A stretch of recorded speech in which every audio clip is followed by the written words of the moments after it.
Welcome back to the deep dive. Today, we're pulling up a chair to, well, maybe the most famous dinner party in history. Not really for the food, but definitely for the conversation. That's right. We're diving into Plato's Symposium. It's an ancient classic, but, it feels less like a dusty philosophy text Hmm. and more like a really lively account of a night spent debating, well, the most fundamental human experience. Absolutely. So picture the scene. It's Athens, right after a big win.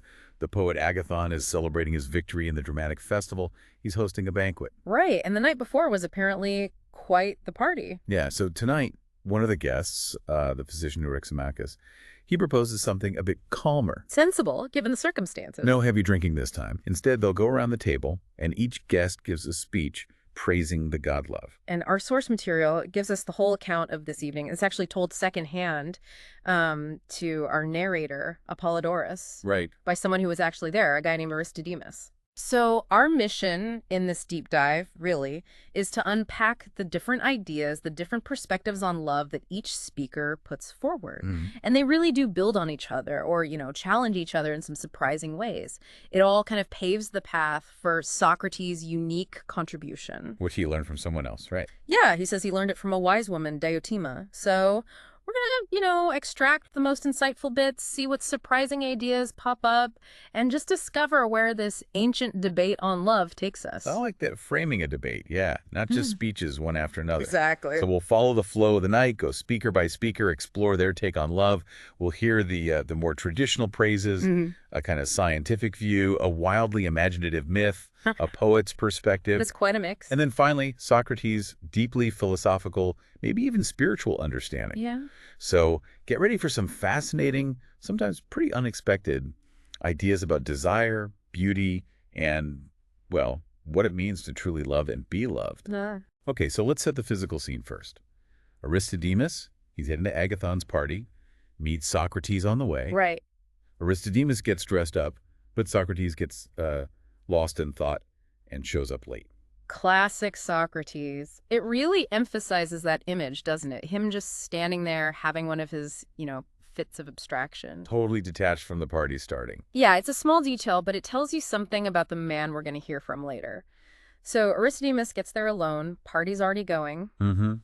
Socrates only turns up after dinner, and that's when Eryximachus, the doctor, makes his proposal. The no heavy drinking plan. Exactly. Since they had their fill the night before, tonight they'll focus on conversation, specifically praising love. And Phaedrus, who apparently liked this idea, gets to start. Okay, got it. So Phaedrus is up first, and his core argument, it's pretty simple, but powerful. Love is one of the most ancient gods, and its main gift is inspiring virtue, especially courage. Exactly. He argues its antiquity is proven by poets like Hesiod and Parmenides. The ancient source. Right. And because love is so ancient, it's this fundamental force for good.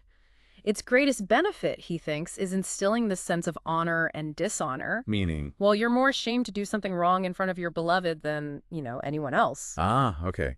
And this shame, it leads to courage. That's his point. He makes this really remarkable claim that an army made up entirely of lovers and their beloveds, invincible. Wow. Love turns the biggest coward into a hero, someone willing to die for the other person. He gives examples, right, from mythology. He does. He brings up Alcestis. She was willing to die for her husband Admetus, and the gods honored her so much they actually brought her back from the dead. Now that's devotion from love. The supreme devotion. But then he contrasts her with Orpheus. Orpheus and Eurydice. Right. Orpheus went to Hades for Eurydice, but crucially, he wasn't willing to die for her. He tried to go while still alive. Sneaky. Phaedrus says the gods saw this as cowardly. They mocked him with just an image, an apparition of Eurydice, and then punished him. So willingness to die is key for Phaedrus. Seems so. And his final example is Achilles. Achilles avenged Patroclus, knowing full well it meant his own death. Right. And here Phaedrus makes a really fascinating point. He thinks the gods honor the love of the beloved for the lover even more than the lover's love for the beloved. Wait, why? Well, the idea seems to be that the beloved's reciprocal affection, maybe because it's a response to something so profound, is seen as somehow more divine. Huh. That's an interesting twist. Okay, so Phaedrus. Love is ancient, inspires courage, virtue. Got it. Who's next around the table? Next up is Pausanias, and he immediately throws a bit of a curveball. His core insight is, you can't just praise all love equally. There are fundamentally two different kinds of love. One noble, one base. Ah, a distinction. It's not just love? Exactly. It's the kind of love that matters. He links this to the myth of two Aphrodites. Okay. There's the heavenly Aphrodite born from Uranus alone, no mother. She's older, wiser, and linked to heavenly love. And this heavenly love is? Noble. It delights in intelligence, the mind, rather than just the body.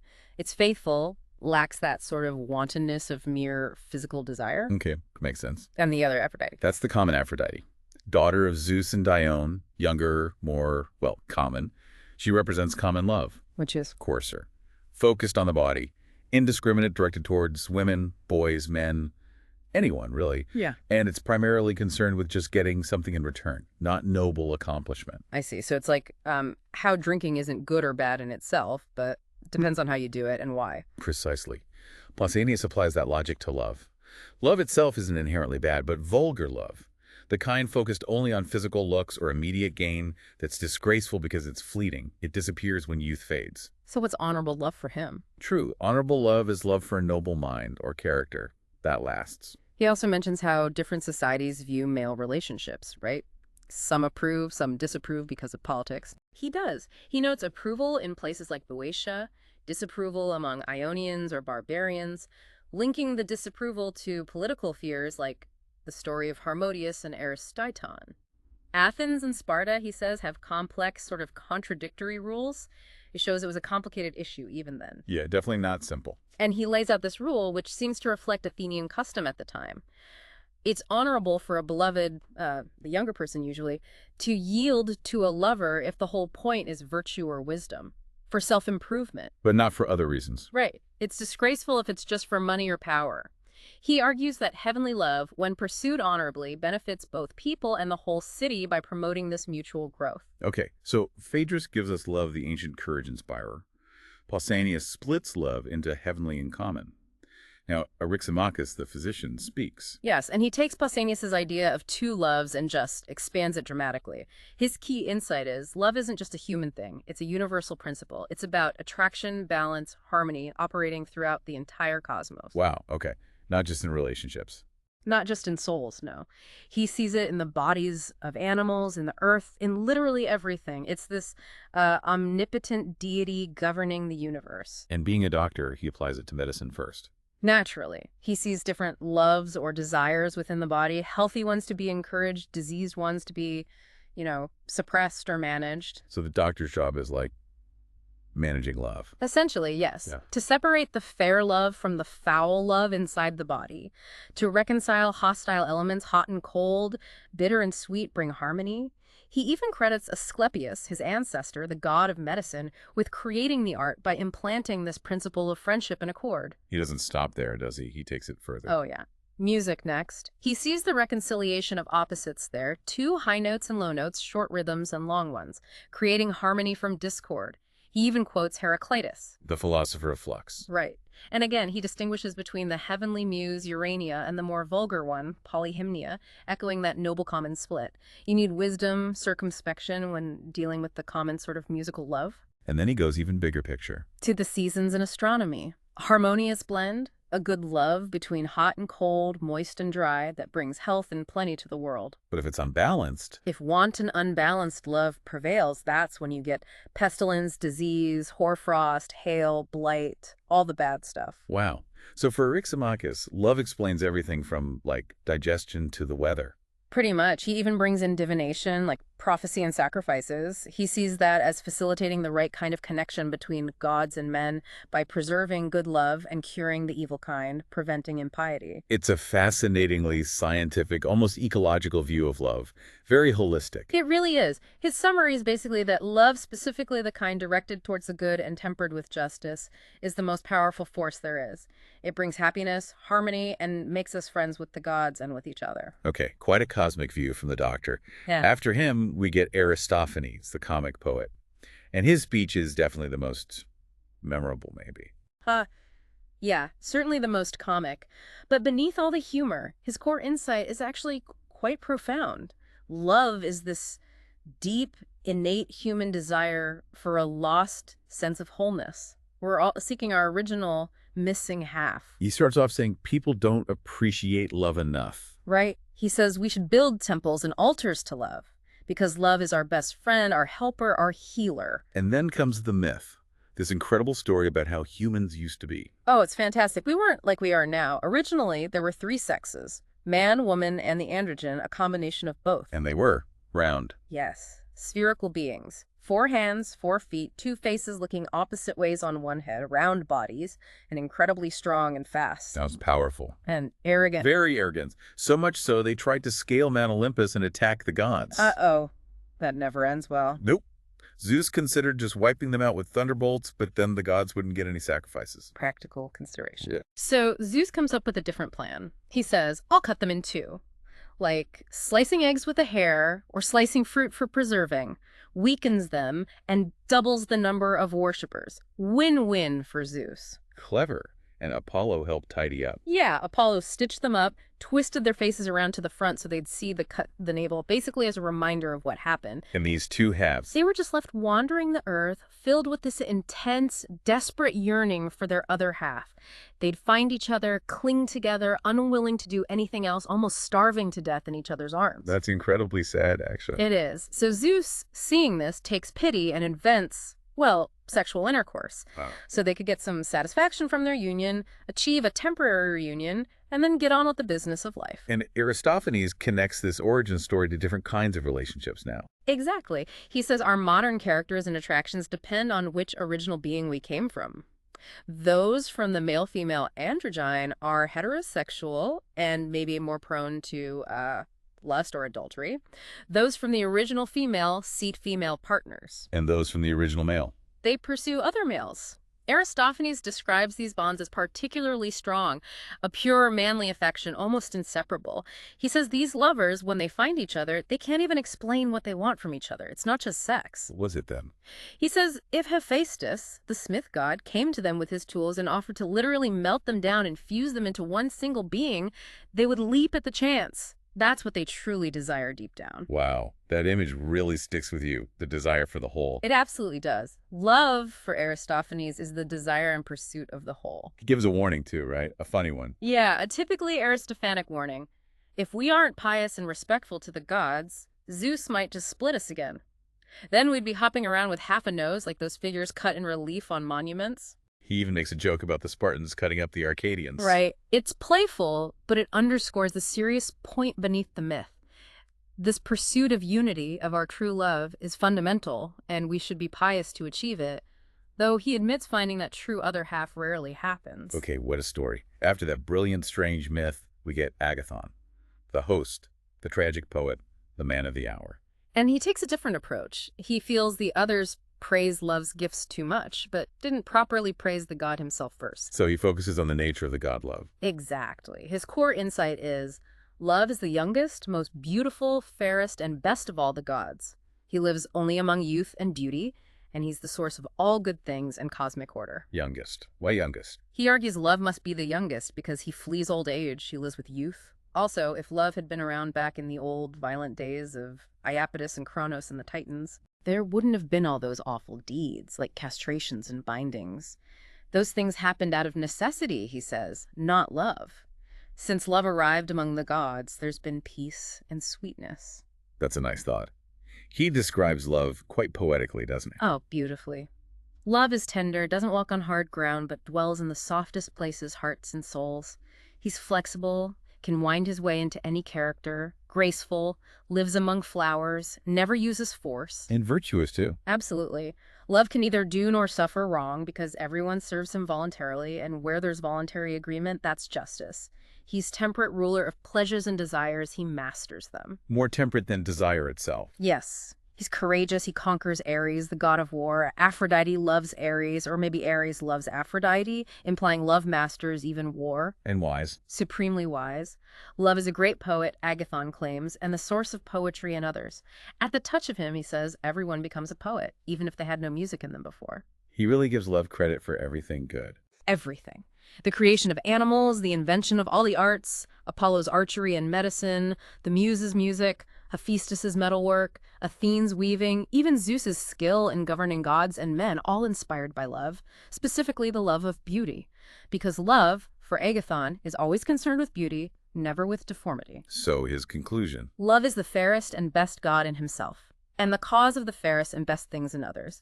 He makes us united, banishes strife, fills us with friendliness. He's our guide, pilot, comrade, savior, a very glowing portrait. Okay, so we've had these varied, rich, mostly positive praises of love. Yeah. Then it's Socrates' turn. And he immediately, well, he throws a wrench in the works, doesn't he? He certainly does. He starts off quite politely praising Agathon's speech, but then says, he thought the agreement was to speak the truth about love, not just to sort of attribute every wonderful quality to him, whether it's true or not. He asks permission to speak the truth, even if it's less eloquent. And Agathon agrees. Agathon agrees. So Socrates turns to him and starts asking questions, using his famous Socratic method, the dialectic. And his first big point, challenging Agathon. His initial point, and it's a real turning point in the whole dialogue, is this. Love is always the love of something. You love something specific. Okay, makes sense. And crucially, whatever love desires, whatever it is the love of, it must currently lack that thing. You don't desire what you already possess. Okay. So if love desires beauty, it must not be beautiful itself. And if it desires goodness, it must lack goodness. Ouch. Agathon has to agree with that logic. He does. Socrates leads him step by step, and Agathon concedes the point, which of course directly contradicts his own big claim that love is the most beautiful and best God. Socrates sort of dismantles Agathon's speech with questions. Gently, but yes. And then Socrates says, look, the real truth about love, I didn't figure this out myself. I learned it from someone else entirely. This is where Diotima comes in. Exactly.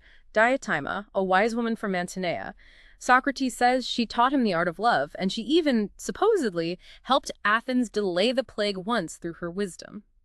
He then recounts a conversation he had with her years ago. So he's reporting her teachings now. Yes. And Diotima picks up right where Socrates left off with Agathon.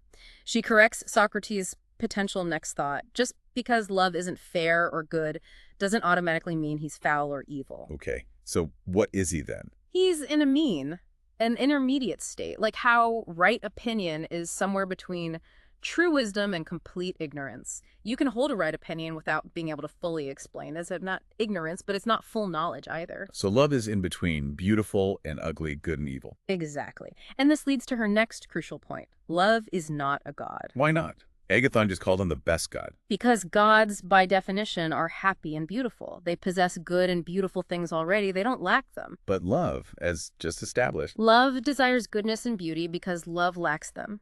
Therefore, love cannot be a god. Okay, that follows. So if love isn't a god, and isn't mortal, and isn't exactly good or bad, what is it? Diotima's big answer. Love is a great spirit, a daemon. Something intermediate between the divine and the mortal. A spirit. What does a spirit like that do? What's its power? Its power is to interpret and convey messages between gods and humans. It carries prayers and sacrifices up from men to the gods. Okay. And brings commands, prophecies, and replies down from the gods to men. Love is the mediator, the go-between that binds the two realms together. It's the source of all prophecy, priesthood, sacrifice, mystery rites, spells all interaction between divine and mortal happens through this spiritual realm. God doesn't mingle directly with man, except through love. Wow. So love is like the communication channel. In a way, yes. And she gives love a backstory, too, a myth about his parentage. Oh, like Aristophanes did. Sort of, but very different. She says love was conceived on the day Aphrodite herself was born. His parents were Poros, who represents plenty, resourcefulness, ingenuity, and Pythia, who is poverty, need, lack. Poros got drunk on nectar at the gods' feast celebrating Aphrodite's birth, went into the garden of Zeus, and fell asleep. Pythia, being needy, lay down beside him, hoping to have a child by him, and conceived love. So love's parents are plenty and poverty. That's quite a mix. And his nature reflects this mixed heritage perfectly. Like his mother Pythia, love is always poor, rough, squalid, barefoot, homeless, sleeping on the ground, always in want. But like his father Poros, he's also bold, enterprising, strong, a mighty hunter, always weaving plots, eager for wisdom, resourceful, a philosopher his whole life, a clever magician and sophist. Constantly striving, never satisfied. Exactly. He's neither mortal nor immortal. In the same day, he can be alive and flourishing when he's resourceful, then dying when he's in want, but then he revives again because of his father's nature. He's always gaining and losing. And he's in that middle state between ignorance and knowledge. How so? Well, the truly ignorant don't desire wisdom because they don't know they lack it. The truly wise possess wisdom, so they don't need to seek it. Philosophers, the lovers of wisdom, are the ones in between. They desire wisdom precisely because they don't fully have it. Love is a philosopher in this sense. That makes sense. Love is the desire for what you lack, including wisdom. Right. And Diotima points out a common mistake people make. They confuse the lover, which is love itself, the active seeker, with the beloved. The object of love. Yes. The beloved is the thing that is beautiful, delicate, perfect, and divine.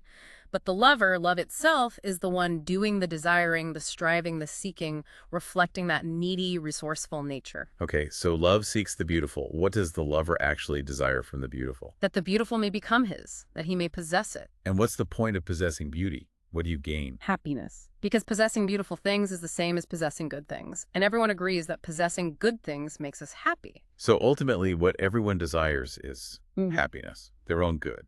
Yes. Diotima states it plainly. All humans desire their own good, their own happiness, to last forever. That's the universal object of human desire. Okay, but if everyone desires good and happiness, which is now connected to love, why don't we call everyone lovers? Why is the term usually reserved for, romantic love? Good question.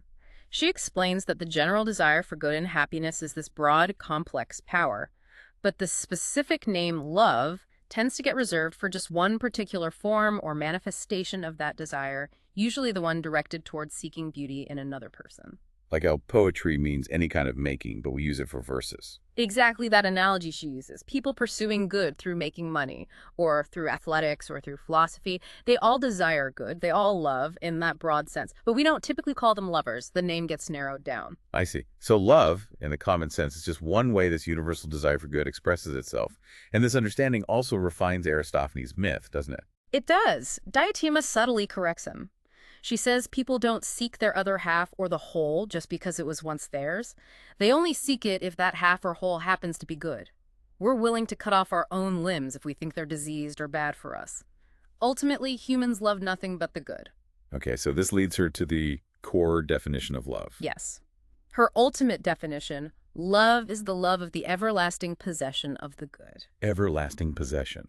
Not just having good things now, but having them forever. That's the crucial part. It's not about temporary enjoyment. It's about securing goodness and flourishing permanently. That's what drives us. Okay, but how do you achieve that? Everlasting possession of the good. This feels like it's heading towards something big. It absolutely is. This brings us to maybe the most famous part of the speech. Diotima teaches Socrates the correct method, the proper way to approach love if you want to reach that ultimate goal. It's often called the ladder of love. The ladder of love. Okay, how does it work? How do you climb it? It's an ascent. You start, she says, when you're young, with the beauties here on earth. You begin by loving one particular beautiful body. Okay.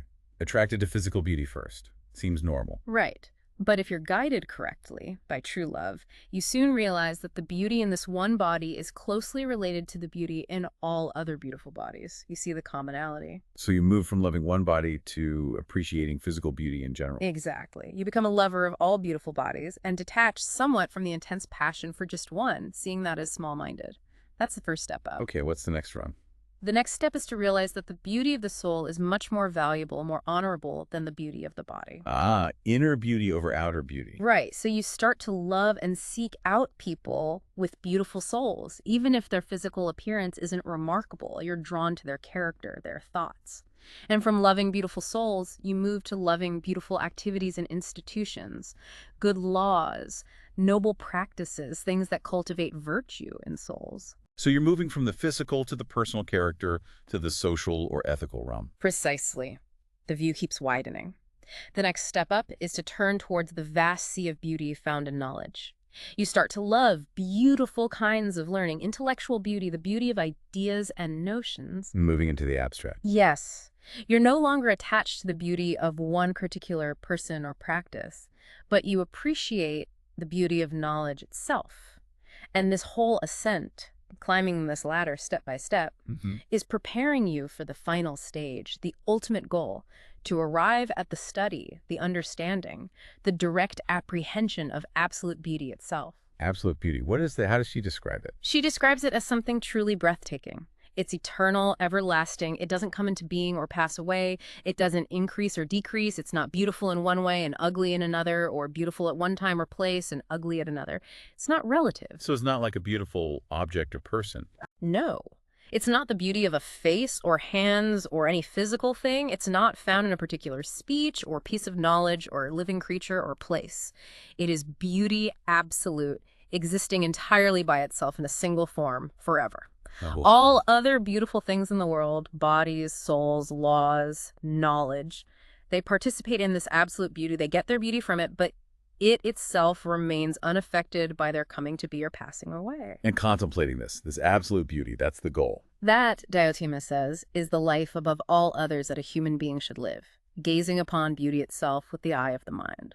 What happens when you reach that point? When you see that divine beauty, pure, clear, unalloyed, not cluttered up with human flesh and colors and other mortal nonsense, when you can apprehend that, then and only then will you be able to bring forth not mere images or appearances of virtue because you're not grasping an image, but true virtue itself because you're grasping the truth. You become truly virtuous by seeing true beauty. Yes. And by bringing forth and nurturing true virtue, you will become dear to the gods, and if any human can become immortal, it is you. So this whole philosophical journey transforms that initial, maybe physical desire into this incredibly high-level contemplation of eternal forms, beauty, and goodness. Yeah. It's like the passion of reason itself. That's a perfect way to put it. It redefines love, directing that fundamental human drive for the everlasting possession of the good towards its highest, most profound possible object, the absolute forms themselves. Okay. Wow. That's a lot to take in. An incredible explanation from Diotima via Socrates. But just as he finishes this profound speech, things get wild again, right? Yes, the mood shifts completely. Alcibiades crashes the party. The famous, brilliant, reckless Alcibiades. Exactly. He bursts in, completely drunk, supported by a flute girl and some companions wearing ribbons, demanding to crown Agathon with them. Quite an entrance. And then he spots Socrates. And immediately there's this fascinating sort of tense but also playful interaction between them. Hints of jealousy, attraction, conflict, a really complicated history bubbling up. Right. And Alcibiades, being drunk and bold, decides he's not going to praise love. No. He says Socrates won't let him praise anyone else while Socrates is around, so he decides he's going to praise Socrates instead. Which turns out to be incredibly revealing. How does he praise him? His praise is so vivid. He compares Socrates to those Silenus statues you could buy in the shops. The Silenus, the satyr. Not exactly flattering on the outside. Exactly. Ugly on the outside, maybe a bit comical. But you open them up, and inside are hidden little statues of the gods. A perfect metaphor for Socrates. Plain appearance, divine inner character. Perfect. He also compares Socrates to Marsyas the satyr. Marsyas charmed people with his flute music. But Socrates, Alcibiades says, does the same thing, maybe even more powerfully, just with his plain words. No instrument needed. How do Socrates' words affect people, according to Alcibiades? He says Socrates' speeches bite you like a viper. They get into your soul. They reveal your deepest needs and failings. They make your heart pound and tears pour out. They make you utterly ashamed of the way you're living your life. Alcibiades confesses this happens to him personally. Oh, absolutely. He says Socrates is the only person who can make him feel shame. He knows he should do what Socrates says, but when he leaves his presence, the desire for popular acclaim wins out. He admits he literally runs away from Socrates, plugs his ears like Odysseus fleeing the sirens so he doesn't end up spending his whole life sitting at Socrates' feet. Wow. That's powerful testimony to Socrates' effect. It really is. He feels Socrates makes him confront his own slavish life. And what does Alcibiades say is, inside Socrates, inside that Silenus exterior. What does he find? Temperance, self-control, and images within him that are divine, golden, incredibly beautiful, fascinating, essentially the very virtues Diotima talked about, embodied. This leads Alcibiades to talk about his own attempts to, well, seduce Socrates, right? Notoriously, yes. He recounts a strategy. He thought Socrates was interested in his good looks, so he figured he could offer his beauty in exchange for Socrates' wisdom and virtue. A gold for brass exchange, he thought. How did that work out? Not well for Alcibiades' plan. He describes arranging to be alone with Socrates, having dinner, wrestling with him, even famously spending the night under the same cloak with him during a winter campaign. Right. Absolutely nothing happened. Socrates talked with him, then went to sleep. Alcibiades felt admired, yet somehow rebuffed. even insulted by Socrates' incredible self-control, his imperviousness to Alcibiades' charms. It's a powerful testament to Socrates' virtue. It is, and Socrates' ironic response later when Alcibiades tells him this, about how Alcibiades is trying to trade mere appearance for true beauty, it just drives the point home. Alcibiades gives other examples, too, of Socrates' virtue in action. Yes, examples beyond their personal encounters. His legendary endurance at the military camp at Patadea, standing totally absorbed in thought for a full day and night out in the cold. Incredible focus. And his courage in battle. How he saved Alcibiades' life during a retreat at Patadea. And how calmly he retreated himself during the rout at Delium, observing the enemy, completely unfazed. Like a pelican, Alcibiades says. So brave and incredibly self-possessed. Utterly unique, Alcibiades insists. Unlike any other human being, ancient or modern. The only comparison is maybe to those mythical figures, Silenus and the satyrs, even Socrates' way of talking. What about him? He uses common words, talks about pack-asses, blacksmiths, shoemakers, seems mundane on the surface. But like the Silenus bust, if you look inside his arguments, they're the only ones that make any sense. They're full of divine truths, images of virtue, exploring everything a truly good person needs to consider. It's such a different kind of praise than the others gave love. It's personal, specific, focused on the embodiment of philosophy and virtue in this one. Unique man. Exactly. It brings the whole discussion from the abstract heights of Diotima's ladder right back down to earth to a concrete, albeit extraordinary example. Alcibiades even ends with this kind of humorous accusation, blaming Socrates for sort of turning the tables on his admirers, making them pursue him. It's a perfect, chaotic, yet deeply insightful end to the main speeches. What happens next? Does the party just dissolve? Pretty much chaos. Alcibiades' praise causes laughter. Socrates playfully suggests Alcibiades' real motive was to stir up trouble between himself and Agathon, implying Alcibiades still wants Agathon. The drama continues. And then a whole new crowd of revelers barges in, finds the door open, and just joins the party. It descends into total disorder. Eryximachus, Phaedrus, and some others leave. Aristodemus falls asleep. And when he wakes up, At dawn. Only Socrates, Aristophanes, the comic poet, and Agathon, the tragic poet, are still awake, still drinking wine out of a large cup being passed around. still going. What are they talking about? Socrates is holding court, arguing that the genius required for comedy is the same as that required for tragedy. A true playwright, he insists, should be able to master both forms. Interesting point. Do the poets agree? Aristophanes and Agathon are sort of compelled to agree, but they're drowsy and barely following. Aristophanes nods off first, then Agathon, Leaving only Socrates. leaving only Socrates awake. Aristodemus then falls asleep properly. He wakes up later in the morning, sees Socrates get up, go to the Lyceum baths, wash up, and spend the rest of the day just like any other ordinary day before going home in the evening. Completely unfazed by the all-nighter. Incredible resilience. It really paints a picture. So looking back at this whole deep dive, the structure Plato created is pretty clear, isn't it? Yeah, the speeches definitely seem to build on each other, moving from those more conventional, maybe limited views of love, Like Phaedrus on courage or Agathon on beauty. forward to the much more expansive philosophical understanding that Socrates presents through Diotima. But each speech, even the playful ones like Aristophanes, offers some kind of insight, some glimpse of truth that gets picked up or refined later. You can definitely see that. Like Eryximachus talking about universal harmony. Kind of echoes in Diotima's idea of love binding the divine and mortal. Or Pausanias' distinction between the noble and base love clearly resonates with the whole idea of ascending the ladder towards higher forms of beauty, leaving the purely physical behind. And even Aristophanes' myth about seeking completeness, that yearning for the whole, it taps into that fundamental human desire for the good that Diotima defines. Plato seems to weave jest and earnestness together. He does. And it's also important, as the introduction to our source text mentions, to acknowledge the historical context, particularly regarding the Greek views on male attachments that feature quite prominently. Right, it's different from modern perspectives. Very. The text notes the great gulf between ancient Greek and later, say, Christian ethics on this.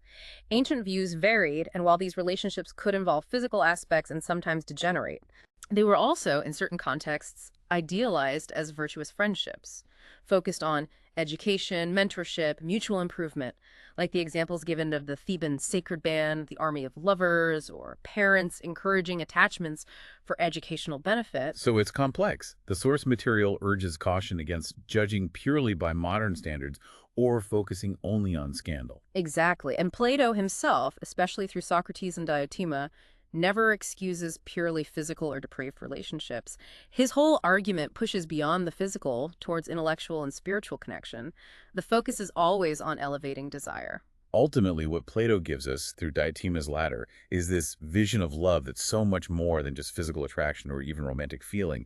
It's a transformative journey of the soul. Right, a kind of mystical contemplation of beauty and goodness in their absolute forms. The idea that desire itself, that basic human drive, can be spiritualized, channeled upwards towards the highest truths, that passion of the reason you mentioned, that really seems to be the core theme. I think so too. So wrapping up this ancient deep dive into love, what are the key things you think we or, someone listening might take away from the symposium? Well, first, I think just the richness that comes from exploring a complex idea like love from so many different angles. It's not simple, and hearing Phaedrus, Pausanias, Eryximachus, Aristophanes, Agathon, and Socrates, it just deepens the understanding. Definitely the value of multiple perspectives. What else? Second, that really profound philosophical shift Socrates introduces via Diotima, the idea that desire fundamentally springs from lack, and that the ultimate universal human desire is for the everlasting possession of the good, which we basically call happiness. That definition really sticks. Love is wanting the good forever. And third, flowing from that is the powerful, almost practical image of the ladder of love, that possibility of consciously elevating our desires, moving step by step from attachment to physical beauty towards appreciating beauty in souls, in practices, in knowledge. And ultimately reaching for that pure vision of absolute beauty and goodness itself, the potential for transformation. Exactly. That possibility of transforming desire. Yeah, and maybe a fourth point. The incredible portrait of Socrates himself that we get, especially through Alcibiades' wild speech, he's shown as someone actually embodying these philosophical ideals, that inner divine beauty, that unwavering virtue, despite his plain exterior. Yeah, he's not just talking the talk. Alcibiades paints him as walking the walk, even under extreme temptation. Wow. Okay.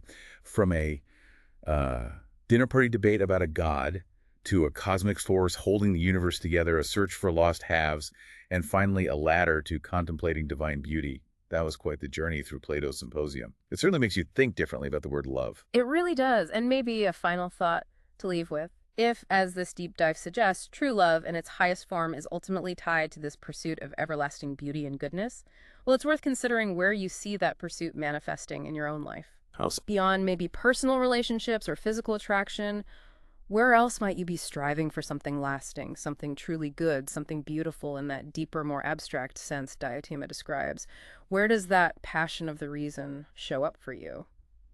That's a fantastic question to mull over. A great thought to leave us with. Thank you for joining us for this deep dive into ancient philosophy and the enduring puzzle of love. We hope it sparks some thoughts of your own. My pleasure. We'll be back soon with another exploration into fascinating ideas. Until then, keep diving deep.